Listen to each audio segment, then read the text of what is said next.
جب موسیٰ علیہ السلام کا ہزاروں جادوگروں سے مقابلہ ہوا تو فرعون نے جادوگروں کو پیشکش کی ہوئی تھی، تم یہ مقابلہ جیت جاؤ تو تمہیں دولت بھی بے تحاشا ملے گی اور عہدے بھی ملیں گے، فلاں جادوگر کو میں فلاں علاقے کا وزیر بنا دوں گا، فلاں کو میں فلاں علاقے کا گورنر بنا دوں گا، یہ وہی عیاشی کرنا۔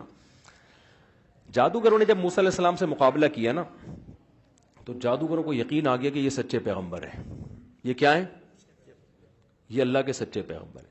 لہذا جادوگر سارے سجدے میں گر گئے اور کہنے لگے آمنا برب ہارون و موسیٰ، ہم فرعون پر نہیں موسیٰ اور ہارون کے رب پر ایمان لے آئے۔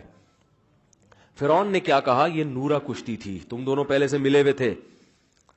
اب فرعون نے دھمکیاں دی اگر تم ایمان سے پیچھے نہیں ہٹے تو میں تمہارے ہاتھ اور پاؤں کاٹ کے کھجور کے تنوں سے لٹکا دوں گا، لَأُصَلِّبَنَّكُمْ فِي جُذُوعِ النَّخْلِ، اور تمہیں پتہ چلے گا میرا عذاب کتنا سخت ہے۔ اب دیکھو تھوڑی دیر پہلے جادوگروں کو لالچ تھی، پیسہ بھی مل رہا ہے، حکومت بھی مل رہی ہے، لیکن جب جادوگروں کو یقین آ گیا کہ یہ موسیٰ تو اللہ کے پیغمبر ہیں، جیسے یقین آیا سردے میں گئے، اعلان کر دیا ہم مسلمان ہو گئے۔ اب پیسہ بھی نہیں مل رہا، حکومت بھی نہیں مل رہی، الٹا سب کچھ چھن رہا ہے۔ فرعون کہہ رہا ہے کہ ہاتھ اور پاؤں کاٹ کے بے دردی سے قتل کروں گا میں۔ تو جادوگروں نے جواب میں کیا کہا؟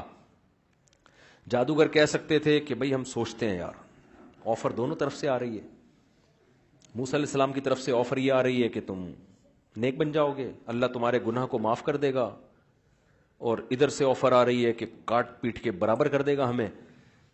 اور بھائی دنیا تو اب اگر فرعون کی بات مان لیتے ہیں، لینڈ کروزر بھی ہے، جاہو جلال بھی ہے، اور جناب ڈیفنس کے بنگلے بھی ہیں، اور بحریہ ٹاؤن پورا اس زمانے کا جو بھی ہوگا بحریہ ٹاؤن۔ جادوگروں کی کھوپڑی نے کام کیا، تھوڑی دیر میں ان کو وہ بات سمجھ میں آ گئی جو ہم ایک گھنٹہ کر کے اپنے آپ کو بھی اور آپ کو بھی سمجھانے کی کوشش کر رہا ہوں۔ میں تو یہ باتیں کر رہا ہوں اپنے لیے بھی، تاکہ مجھے بھی تو عقل آئے نا۔ جادوگروں کو 2 منٹ میں سمجھ میں آ گئی تھی بات۔ جادوگروں نے جب فرعون نے کہا نا میں یہ کر دوں گا، میں یہ کر دوں گا، جادوگروں نے کہا فقضی ما انت قاض، جو کرنا ہے کر لے بھائی، تو یہ دھمکیاں نہ دے کہ ہاتھ پاؤں کاٹوں گا تو یہ کر دوں گا۔ اب فرعون حیران ہو رہا ہے کہ یار یہ کہہ رہے ہیں جو کرنا ہے کر دو۔ کہتے ہیں انما تقضی هذه الحیات الدنیا، تو جو کرے گا اس دنیا میں کرے گا نا، وہ تو ویسے ہی مرنا ہے ہم نے۔ آئی بات سمجھ میں؟ وہ تو ویسے ہم نے کیا ہے، اگر ہم عیاشی کی زندگی اختیار کر لیتے ہیں حکومت، تو کیا ہم ہمیشہ زندہ رہیں گے؟ سمجھ میں آ گیا نا جادوگروں کے، کوئی ان کو 2-2 3-3 گھنٹوں کے بیانات سننے کی ضرورت نہیں پڑی، ان کو یقین آ گیا بھائی اللہ کے پیغمبر ہیں تو یہ جھوٹ کیسے بول سکتے ہیں۔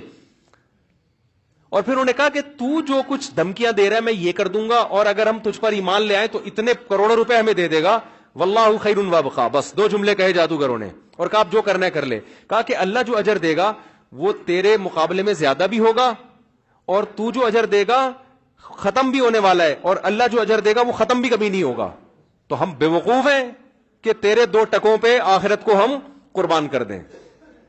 یہ ایک ایسا پیغام تھا جو 2 جملوں میں جادوگروں نے دے دیا، واللہ خیر و ابقا۔ خیر کا مطلب جتنے تو پیسے دے رہا ہے نا، اللہ ہمیں یہ پیسے اس سے زیادہ دے گا۔ دوسری بات یہ کہ بالفرض اللہ کم بھی دے رہا ہوتا، تو زیادہ دے رہا ہوتا، یہ یقین ہے تو جتنے دے گا ختم ہو جائیں گے تھوڑے دنوں میں، 50 سال 60 سال 70 سال کے بعد ختم ہو جائیں گے۔ اللہ تھوڑے بھی دینا تو وہ ختم ہونے والے نہیں ہیں۔ اب بتاؤ فرعون گیا نا، اگر وہ دریا میں ہلاک نہ بھی ہوتا تو اب تک تو ویسے ہی مر چکا ہوتا۔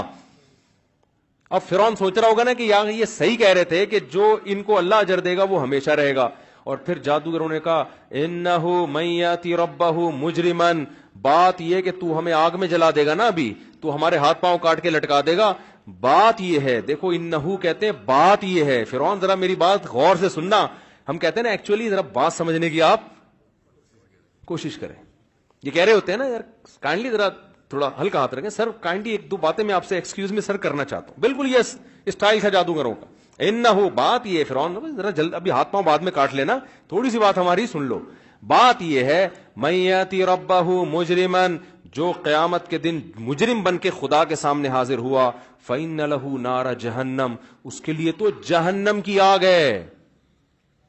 اس دنیا کی آگ میں تھوڑی دیر جل کے ختم ہو جاتا ہے، اس میں تھوڑی دیر جل کے ختم نہیں ہوگا۔ اور قرآن کہتا ہے جب ہم نے فرعون کو پانی میں غرق کیا نا، آگ میں داخل کیا، آگ میں داخل کیا اس کو. وہ برزخ کا عذاب ہے. یہ جو قبر میں عذاب ملتا ہے نا، اس کے لیے قبر ضروری نہیں ہے. پانی میں ڈوب کے مرے گا نا، اسی میں اللہ آگ پیدا کر دیتا ہے. اللہ بچائے ہم سب کو. تو اللہ کیا فرماتے ہیں کہ یعرضون علیہا غدوا وعشیا، جب فرعون کو پانی میں غرق کیا ہے تو صبح و شام اس کو آگ میں جلایا جاتا ہے.